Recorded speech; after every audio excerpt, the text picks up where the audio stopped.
and this is Talking All Things Business. And my guest today is Helen Ronnerberg, and she is known as a Block Therapy instructor. And I thought, I'm curious and I wanted to know a little bit more about Block Therapy. So I thought we'd have a conversation on Facebook Live to create some curiosity and to find out a little bit more about what Block Therapy is. Now, Helen, just give a little bit of information about who you are and then we'll ask the question. Okay, so I'm Helen Ronnerberg. I live in Melbourne, Australia. And like most people in lockdown, needed to find a solution to keep my body fit and trim, I guess, during this lockdown period. And that's when I found Block Therapy and totally fell in love with it. Okay, so what is Block Therapy, Helen? So it started about 20 years ago, or the journey to Block Therapy started 20 years ago by a Canadian girl called Deanna Hansen, who lives in a tiny little town called Winnipeg. I believe it's Alberta or Ontario. I'm not quite sure which province it is, but she trained as an athletic therapist, and that's very similar to a physiotherapist. It's just that she works with sports people. And being in that field, she really wanted to look good and trim so that she would be walking the talk. But unfortunately, that didn't come naturally to her. So she was always dieting. She was always training very hard to try and, keep her body looking trim. And it actually, for her, it had the opposite effect. So she was just getting bigger and bigger and bigger the more she exercised. And one of the things that she did with the athletes was she used to massage their injuries and things. So she was really familiar with what scar tissue felt like.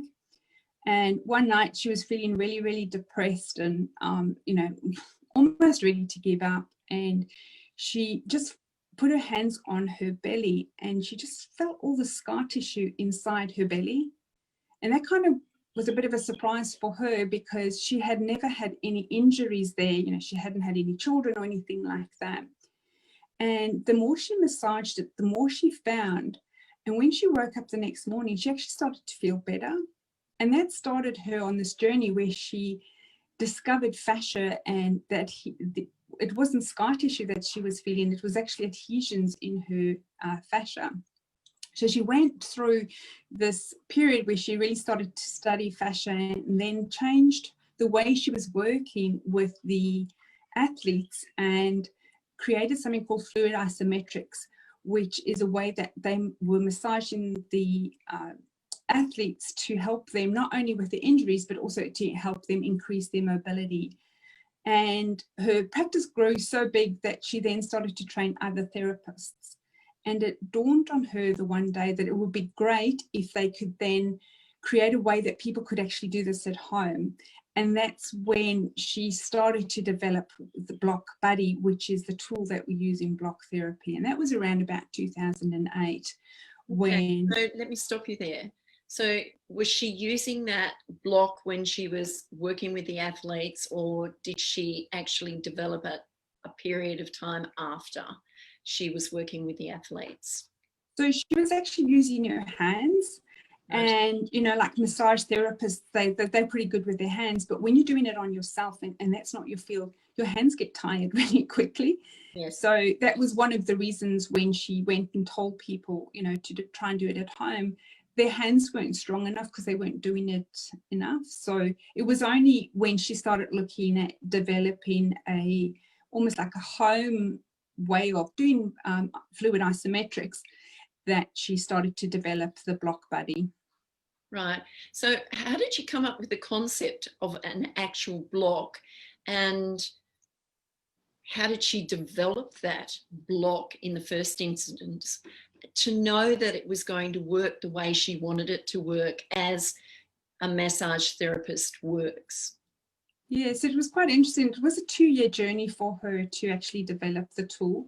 She tried different materials, from plastic, from balls, foam rollers, all that kind of thing. And she eventually found that it had to be a natural product, or natural, made out of something natural, because, and also that it had to be the same density as our bones. So when it is the same density as our bones, it helps to release those adhesions quicker. And then with the size and the shape, she wanted to have, well, the size that you could do larger parts of your body, but then the shapes, it's curved on the edges, so she wanted to have those curved edges so that you could put it into the tiny cracks on your body, like you can put it on your face, in the small of your eyes here, so all over. So that was quite a journey for her as well, to create a tool that would do what the fluid isometric massage therapists were doing. So that took her 2 years to find the right product. So she went through foam rollers and balls and all sorts of things which are out there now that people use to do similar things to what she's using, this block. Do you have one of those blocks with you? So that you I do. I can show you what it actually is, because I'm people would be curious to understand. Now it's a block, it's an actual block. What's it made of? So currently it's made out of cedar, so it's a special type of cedar that they have in Canada. Yeah, it's a softwood, isn't it? Yes, it's soft. It's soft and it's hard at the same time. The most important thing about the type of cedar that they used was that it is the same density as your bone, because when you're pushing on the tool and your bones are pushing back, it creates that magnetism to release the fascia. Right. Okay. So when you say fascia, what do you mean? What's fascia for those people that don't know? Yeah, so fascia is actually very, very fascinating, and because, no pun intended, because it's only now that the medical field are actually recognizing it being a system or another organ similar to our skin. So the best way that was described to me of fascia is if you take an orange, if you imagine an orange, it's got that nice orange skin around it, and if you peel that skin off, you have the orange and then you have the peel, and inside the peel is like that white stuff. Yes. Some of the white stuff actually sticks onto the orange, so you've got that kind of like a web around the orange. That's your fascia. But then when you open each segment and you take each segment of orange out, it's got that little sheath of skin around it. That's also fascia. And then when you break that one open and you look at all the little bits that the orange segment's made out of, you'll see that it's tiny little, they look like little droplets, and each one of those droplets has got a sheath around it, and that's also fascia. So the fascia system goes right throughout our body, into our organs, and even our muscles. So if you look at your muscle, it looks like just one, thick piece of flesh. But if you dissect it, it's actually made out of a whole bunch of, I suppose you could call it segments that have got a sheath around it, and that's also fascia. Okay, so as she developed this and she, I'm going to say, played with it to find out how it worked. Yeah. I'm just curious how she came up with a block of cedar wood that would do the work that she actually wanted it to do, and now uses it on her athletes and also uses it on other people. How different is it to the other tools that can be used, like your foam rollers or your rollers? And there's all sorts of rollers and things that you can get now which will do similar things to block therapy. So how is block therapy different or better than anything else? What is it that makes it do what it does, I suppose you could say? Yeah. I'm curious. So the biggest thing is that the foam rollers, even though they do work, because of the fabric that they're made out of, they don't go deep enough. So if you imagine your fascia is so deep, it goes into every single organ that you have. When you really get down to the adhesions that are actually holding you in place, that's so deep in your body that you need the hardness and the firmness. The firmness, as well as the fact that it's got the same density as our bone to actually remove that. And with foam rollers and little balls that you have, you just don't get that. Okay. So it is curious, isn't it, that you can develop something that will work well and use it on athletes. What got you interested in it? Well, I was actually looking at doing something with regard to my cellulite. I've struggled for years, and I'm not a overweight person. You know, my weight's pretty stable, but no matter what I've done in the past, I've had this terrible cellulite. And a friend of mine told me about it, and to be honest, I didn't really believe when I saw this piece of wood.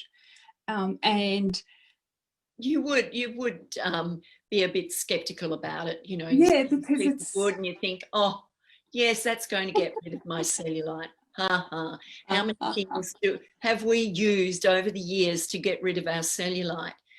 But tell me, what was your experience of using it, and how long have you used it for? So I picked it up sometime last year, and then went down the traditional route of you know, the types of exercises that we can do.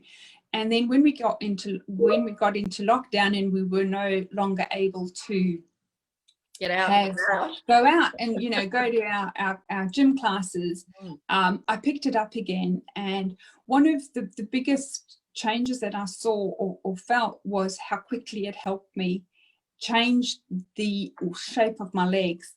But also it has a calming effect, because block therapy has got 3 parts to it, and one of the most important parts is teaching us to breathe diaphragmatically. And when we breathe diaphragmatically for an extended period of time, there's a certain amount of calmness that comes to our body ourselves, because we are then bringing more oxygen into our body.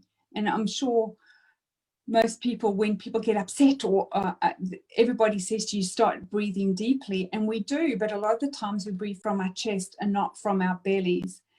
So through that practice, you know, through the block therapy practice, you actually learn how to breathe diaphragmatically as well. Okay, so that's interesting, because when you do Pilates and you do meditation, it's all about the breath as well. So teaching people how to breathe, how to relax, and breathing relaxes the muscles anyway, doesn't it? And then using the block. I'm curious. I have to use one to find out how they work, and to see if I can get rid of some cellulite.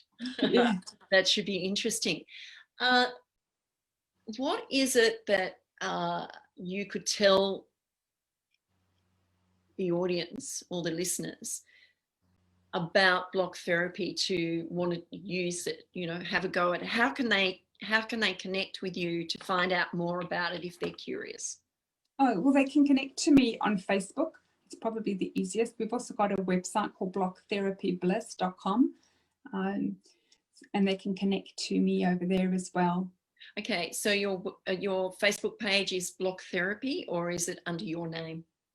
Oh, my Facebook page is Block Therapy Bliss, the same as our website, blocktherapybliss.com. Okay, all right. We will continue this conversation another time, so that if people are interested, we'll be back live to talk a little bit more about what block therapy is, the benefits, and how you can use it, and what's the purpose of it.